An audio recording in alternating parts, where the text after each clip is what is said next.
ये ऐसे थोड़े काम चलेगा। युवा देखें, इसलिए युवाओं का जज्बा दिखना चाहिए।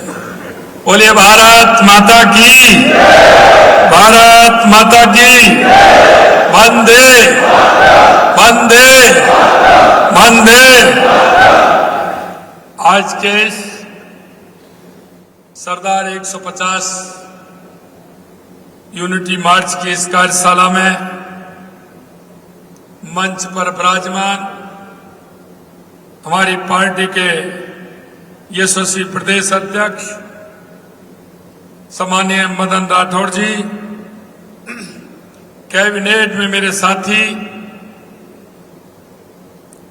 खेल एवं उद्योग मंत्री श्री राज्यवर्धन सिंह जी राठौड़ साहब, कैबिनेट में मेरे दूसरे साथी राज्य मंत्री भाई के बिश्नोई जी, प्रदेश के महामंत्री और विधायक, इस कार्यक्रम के संयोजक भाई जितेंद्र गोठवाल जी, युवा मोर्चा के अध्यक्ष अंकित चेची जी, शासन सचिव खेल एवं युवा मामलात श्री नीरज के पवन जी, मेरे सामने बैठे सभी पार्टी के हमारे प्रमुख कार्यकर्ता भाई और बहनों, सभी जनप्रतिनिधि और सभी इस कार्यक्रम में आए मेरे युवा साथियों, सबसे पहले तो मैं आप सभी का वंदन करता हूं, अभिनंदन करता हूं, आप सभी को मैं नमस्कार करता हूं। आज मैं निश्चित रूप से, क्योंकि जब सरदार 150 का भाव मन में आता है तो निश्चित रूप से मन गर्वित हो जाता है। सरदार वल्लभ भाई पटेल उन लोगों में से थे जिन्होंने इस देश के लिए अपना सब कुछ लगा दिया और उन्होंने देश की आजादी से लेकर के देश की एकीकरण तक के लिए काम किया। आज के दिन हम लोग उस महान आत्मा को याद कर रहे हैं जिन्होंने बिखरे हुए भारत को एक सूत्र में पिरोया और दृढ़ इच्छा शक्ति से राष्ट्र पुनर्निर्माण किया। आज भारत के लोकपुरुष, राष्ट्र निर्माता, एकता के अजय योद्धा सरदार वल्लभ भाई पटेल की 150वीं जयंती की पूर्व कार्यशाला में हम सभी यहाँ एकत्रित हुए हैं। सोचिए, 1.5 सदी का ये सफर, लेकिन आज भी पटेल जी के विचार, उनके आदर्श, उनका संकल्प उतना ही प्रासंगिक है जितना आजादी की ठीक बात था। क्योंकि उन्होंने जो नींव रखी वह केवल ईंट पत्थर की नहीं बल्कि विचारों, मूल्यों और राष्ट्रीय चेतना की जीती जागती उदाहरण दे सकते हैं। साथियों, जब 15 अगस्त 1947 को जब भारत आजाद हुआ था तो एक तरफ आजादी की खुशी थी तो दूसरी तरफ विभाजन का दर्द भी था। एक तरफ राष्ट्र का सपना था तो दूसरी तरफ 560 से अधिक रियासतों का अनिश्चित भविष्य। और ऐसे संकट काल में इतिहास ने एक लौह पुरुष को जन्म दिया था, सरदार वल्लभ भाई पटेल। आपने देखा है, क्योंकि हमारे शास्त्रों में भी कहा गया है, जब तक आताताई और दुष्ट लोग आते हैं तो कोई ना कोई अवतारी होता है। और मैं आपसे कहना चाहता हूं, आपने देख लिया, आपके सामने मैं कहना चाहता हूं कि जब देश दिशा भटक रहा था, हमारे पूर्वज जब देश की आजादी की लड़ाई लड़ रहे थे, 560 से ज्यादा रियासतों में बटा हुआ था, तो सरदार वल्लभ भाई पटेल ने पूरे देश में एक महत्वपूर्ण काम किया और वो देश को मजबूत बनाने का काम किया। मैं आज मैं चाहता हूं कि राजस्थान का हर युवा उन दोनों पाठों को अपने जीवन में उतारे। पहला, राजनीतिक एकीकरण और एकता की अटूट शक्ति। दूसरा, आर्थिक स्वावलंबन, आत्मनिर्भर भारत। ये दोनों कल्पना हमारे सरदार वल्लभ भाई पटेल जी की थी और उन्होंने उसको आगे बढ़ाने का काम किया। सरदार पटेल ने 560 से अधिक रजवाड़ों को एकीकरण किया। यह केवल एक प्रशासनिक कार्य नहीं था बल्कि एक दूरदर्शी सोच भी थी। उन्होंने देशवासियों को समझाया कि संगठित रहना और एकजुट रहने से कोई देश आपका बाल वाका नहीं कर सकता। अगर आप एक रहेंगे तो सेफ रहेंगे। एक भारत श्रेष्ठ भारत की जो कल्पना की वो सरदार वल्लभ भाई पटेल ने की थी। उन्होंने एक भारत श्रेष्ठ भारत का विजन दिया, एक ऐसा भारत जो अपनी विविधता में एकता जीवंत उदाहरण है। क्यों कि हम विविधता में भी एकता, हमारा यह उदाहरण है। जब हैदराबाद में, अभी माननीय प्रधानमंत्री जी ने मन की बात में जिक्र किया था, हैदराबाद में क्रूर निजाम और उसके राजाकारों ने बहुत संख्यक हिंदुओं पर अत्याचार शुरू किए। जब गांव के गांव जला दिए गए थे, गरीबों की बस्ती उजाड़ दी गई थी, धर्म पूछकर हत्याएं और लूटपाट शुरू हुई थी, तब सरदार साहब ने क्या किया? उन्होंने, अंतर्राष्ट्रीय दबाव था, लेकिन उन्होंने धमकियां मिल रही थी, लेकिन उन्होंने राष्ट्र हित को सर्वोपरि रखते हुए सेना भेजकर हैदराबाद को क्रूर निजाम से मुक्ति दिलाने का काम सरदार वल्लभ भाई पटेल ने किया। चाहे पूर्वोत्तरों के राज्य हो या दक्षिण के प्रदेश, पटेल साहब ने पूरे भारत को एकजुट किया। एक जम्मू कश्मीर उन्होंने दूसरे के भरोसे छोड़ा था, और आप जानते हैं वो किसके भरोसे छोड़ा था। लेकिन दुर्भाग्य है कि वहां धारा 370 लगाकर उसे कट्टरपंथी अलगाववादियों का अड्डा बना दिया गया। लेकिन साथियों, आज मैं कहना चाहता हूं, देश के यशस्वी प्रधानमंत्री नरेंद्र मोदी जी के नेतृत्व में जम्मू कश्मीर भी भारत का पूर्ण और अभिन्न अंग बन गया। सरदार पटेल साहब का अधूरा सपना पूरा करने का काम देश के यशस्वी प्रधानमंत्री नरेंद्र मोदी जी ने किया। स्वर्गीय सरदार पटेल जी केवल राजनीतिक एकीकरण में ही विश्वास नहीं रखते थे, वे जानते थे कि असली आजादी तब आएगी जब देश आर्थिक रूप से स्वावलंबी होगा।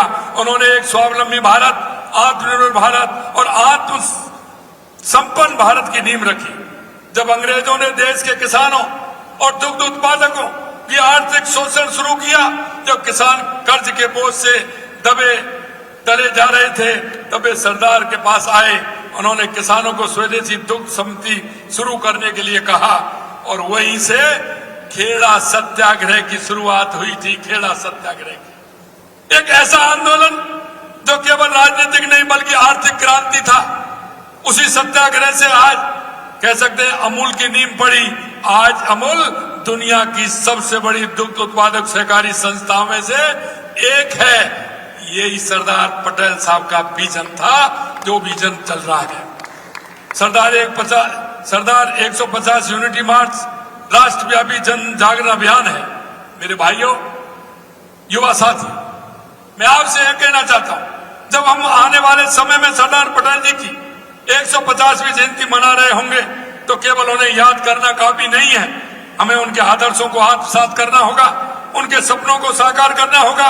सरदार वल्लभ भाई पटेल जी की 150वीं जयंती मनाने के लिए पूरे देश में सरदार 150 यूनिटी मार्च, एक भारत आत्मनिर्भर भारत अभियान चलाया जा रहा है। ये क्षण हम सभी के लिए बहुत बड़ा अवसर है उस पुरुषार्थ को नमन करने का, जिसने बिखरे हुए भारत को एक सूत्र में पिरोकर अखंड भारत का स्वरूप दिया। राजस्थान के युवा शक्ति से मैं कहना चाहूंगा कि आप अगले 2 महीनों तक मोबाइल स्क्रीन से लेकर के मंच तक हर जगह सरदार की एकता की बात करें, जिससे आने वाली पीढ़ी निश्चित रूप से उसको जाने कि आज सरदार पटेल जी ने किस तरह से भारत को एक किया था। अगले 2 महीने तक जब हर जन, हर मन सिर्फ और सिर्फ सरदार पटेल और उनके विचारों की बात करेगा, जब युवाओं के भीतर उनके जैसा बनने की भूख भी बढ़ेगी, वास्तव में उन्हें एक बड़ी श्रद्धांजलि होगी। मैं आपसे कहना चाहता हूं मेरे भाई और बहनों, क्योंकि आजादी के बाद ऐसे जो हमारे महापुरुष थे, जिन्होंने अपना पूरा जीवन खपा दिया, कई पीढ़ियां लगातार हमारी उसमें खप गई, लेकिन उनको जानने के लिए आने वाली युवा पीढ़ी को हमें बताना होगा कि ये देश ऐसे ही नहीं बना, ये देश बहुत कुर्बानियों के साथ बना है। हमारे पूर्वजों ने बहुत बड़ी कुर्बानियां दी हैं, और आज वो कुर्बानियां दी तो आने वाली युवा पीढ़ी के लिए दी है। ये भी मैं आपको कहना चाहता हूं। इस अभियान के तहत मैं 31 अक्टूबर से 25 नवंबर तक अपने क्षेत्र के सभी युवाओं के साथ गांव-गांव, गली-गली मेरा कार्यक्रम बनेगा, तो मैं भी वहां जाने वाला हूं। इस पदयात्रा में योग स्वास्थ्य शिविर लगाए जाएंगे, वाद विवाद प्रतियोगिताएं होंगी, नशा मुक्ति भारत का संकल्प लिया जाएगा। वहीं आपसे ये भी आह्वान करता हूं कि आप इस जन जागरण के महायज्ञ यात्रा में अपना साथ दें। और मैं ये भी कहूंगा 31 अक्टूबर 25 नवंबर तक मैं ये कार्यक्रम जो होंगे, इस उपलक्ष्य में हर संसदीय क्षेत्र के सभी जिलों में 3 दिन तक 8 से 10 किलोमीटर लंबी पदयात्राएं भी होंगी। पदयात्रा के दौरान सरदार पटेल जी की प्रतिमा और चित्र पर श्रद्धांजलि दी जाएगी, आत्मनिर्भर भारत की शपथ ली जाएगी, सांस्कृतिक कार्यक्रम होंगे, प्रमाण पत्र भी वितरित किए जाएंगे। एक जिला एक खेल योजना के तहत प्रत्येक जिले में उस क्षेत्र में प्रचलित खेल का आयोजन भी किया जाएगा। आप सभी अपने अपने क्षेत्रों में इस यात्रा में जरूर शामिल हों। अंत में मैं आपसे कहूंगा मित्रों, इस अभियान का सबसे बड़ा अध्याय शुरू होगा 26 नवंबर को। वो क्यों होगा? क्योंकि 26 नवंबर को संविधान दिवस के दिन, उस दिन हमारे क्षेत्र के हर जिलों में 2-2 पदयात्री सरदार पटेल की जन्मभूमि करमसद से लेकर एकता के प्रतीक स्टैच्यू ऑफ यूनिटी केवड़िया तक 152 किलोमीटर की ऐतिहासिक पदयात्रा देश भर के अन्य पदयात्रियों के साथ करेंगे। 150 पड़ावों पर सरदार पटेल के जीवन और भारत की विविध संस्कृति का उत्सव मनाया जाएगा। हर शाम सरदार की गाथा होगी, जिसमें पटेल जी के जीवन योगदान की कहानियां सुनाई जाएंगी। आपको बताते हुए मुझे ये और भी खुशी हो रही है कि इस अवसर पर युवा कार्यक्रम खेल मंत्रालय माई भारत के माध्यम से विकसित भारत पदयात्रा आयोजित कर रहा है। इस पहल का उद्देश्य युवाओं में राष्ट्रीय गौरव जगाना, समाज के प्रति जिम्मेदारी बढ़ाना और एकता की भावना को मजबूत करना है। ये कार्यक्रम प्रधानमंत्री श्री नरेंद्र मोदी जी के जन भागीदारी से राष्ट्र निर्माण के विजन से प्रेरित है। इस यात्रा में खासकर अमृत पीढ़ी यानी आज के युवाओं की भूमिका पर विशेष ध्यान दिया जा रहा है। आज के दिन में विशेष रूप से राजस्थान के युवाओं से कहना चाहता हूं कि सरदार पटेल ने राष्ट्र को एकजुट किया, अब आपको राष्ट्र को समृद्ध बनाना है। उन्होंने जो नींव रखी, अब आपको इमारत खड़ी करनी है। विकसित भारत, विकसित राजस्थान 2047 का सपना आपके बिना अधूरा है। आप इस राष्ट्र का भविष्य हैं। आप ही वे वास्तुकार हैं, आप ही वो वास्तुकार हैं जो आने वाले कल का राजस्थान बनाएंगे, जहां युवा शक्ति जागृति हो, जहां विकास की कोई सीमा नहीं हो।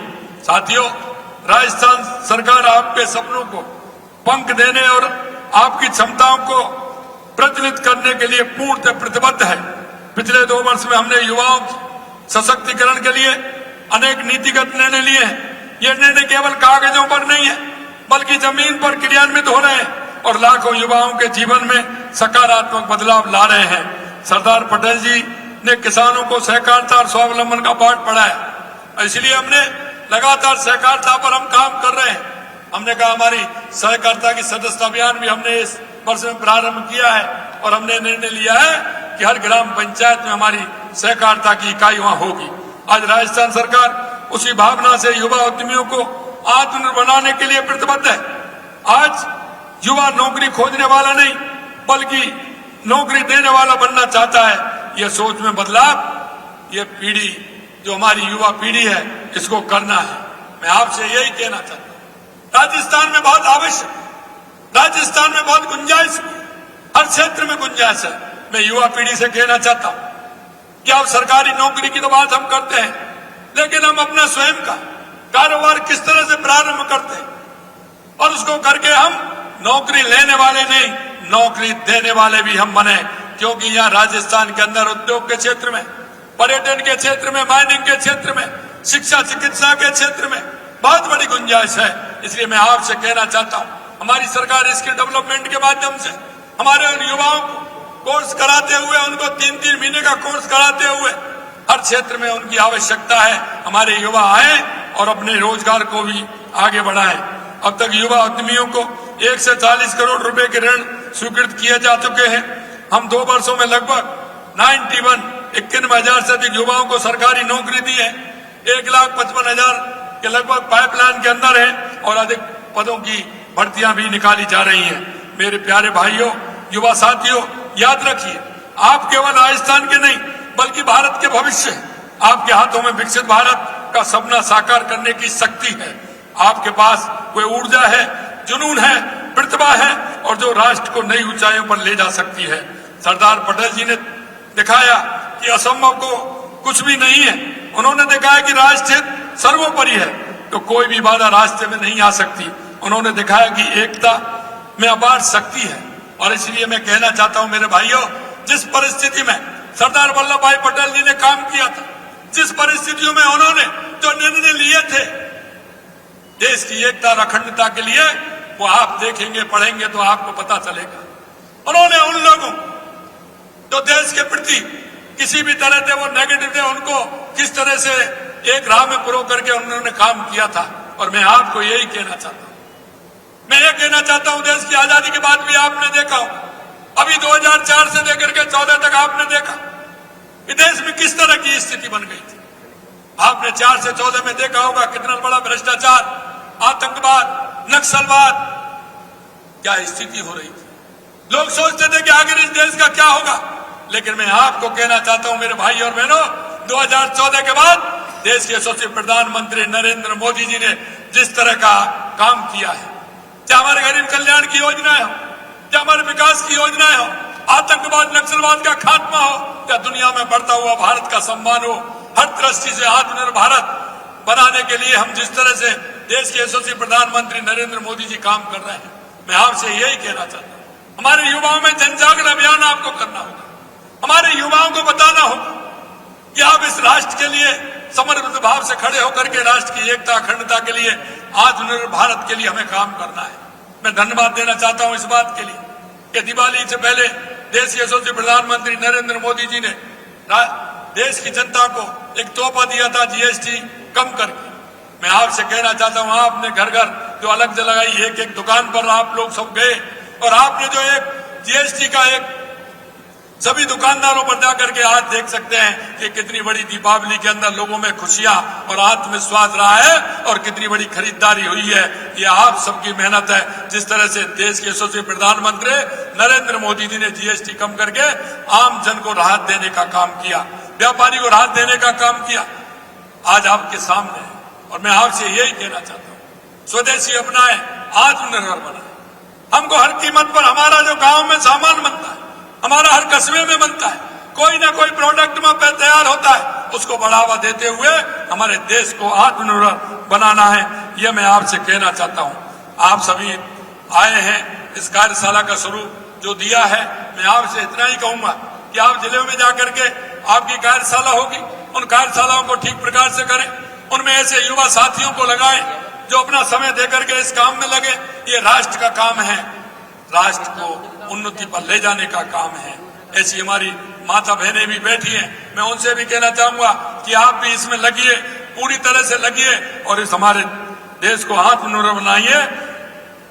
मैं आप इतनी बड़ी संख्या में यहाँ आए हैं, मैं आप सभी को बहुत बहुत धन्यवाद देता हूं और मैं अंत में यही कहता हूं, भारत माता की, सरदार पटेल की जय हिंद। आप सभी को बहुत बहुत धन्यवाद, बहुत बहुत धन्यवाद।